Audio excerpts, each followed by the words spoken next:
Good morning everybody and welcome to Open the Book. We're going to have a little bit of a different series of Open the Books this half term because we're recording in slightly different ways, so I hope you're going to enjoy the next few weeks of Thursday morning's assemblies. We're going to be thinking of stories in the Bible which are focusing on babies. Now they're leading up to Christmas, which is obviously the big story, the very important story of Jesus being born. But before that, we're going to hear some stories about other babies in the Bible. And our first week back today is all about the story of Abraham. The story of Abraham is in the Old Testament, and it happened a few years after the story of Noah's Ark, when God had given people a fresh start. The flood had come, wiped out all the bad things, and life was beginning again. And Abraham was someone who trusted God. Abraham is sometimes known in the Bible as a friend of God. People began to trust God again, and God became their friend. I wonder if you have friends you like to share things with. It's good to have friends, isn't it, that we can trust. And today's story about Abraham is all about trust. So let's open the book and let's listen to the story of God's friend. Abraham was rich. He had lots of servants to do his work for him. He had lots of camels and sheep, and he lived with his wife in a very nice place called Haran. One day, God spoke to Abraham. "I want you to leave Haran," he said, "because I have a better place for you to live in."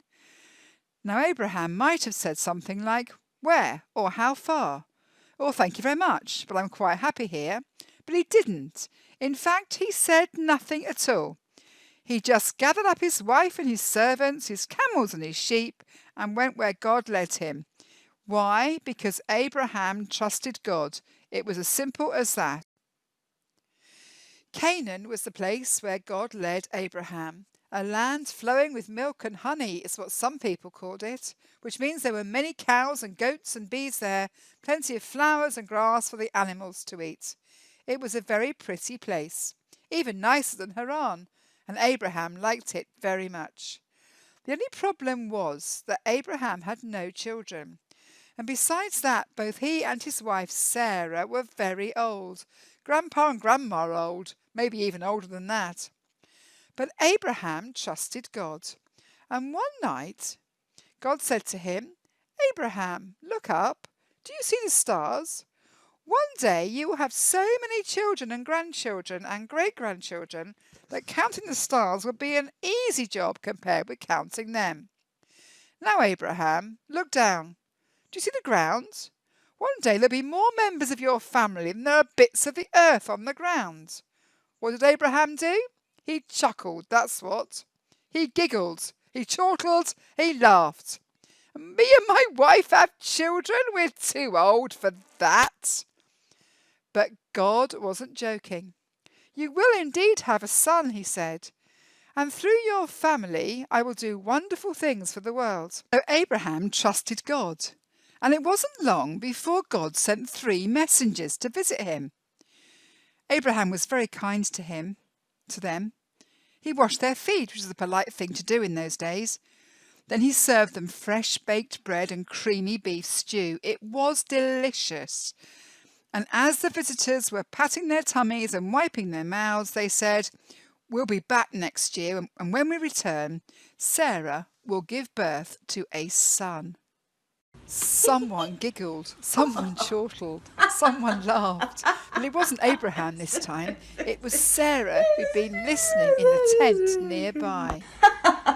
And the next year, when God's promise came true and the baby was born, there was laughter again. So much laughter that laughter is what they decided to call their son.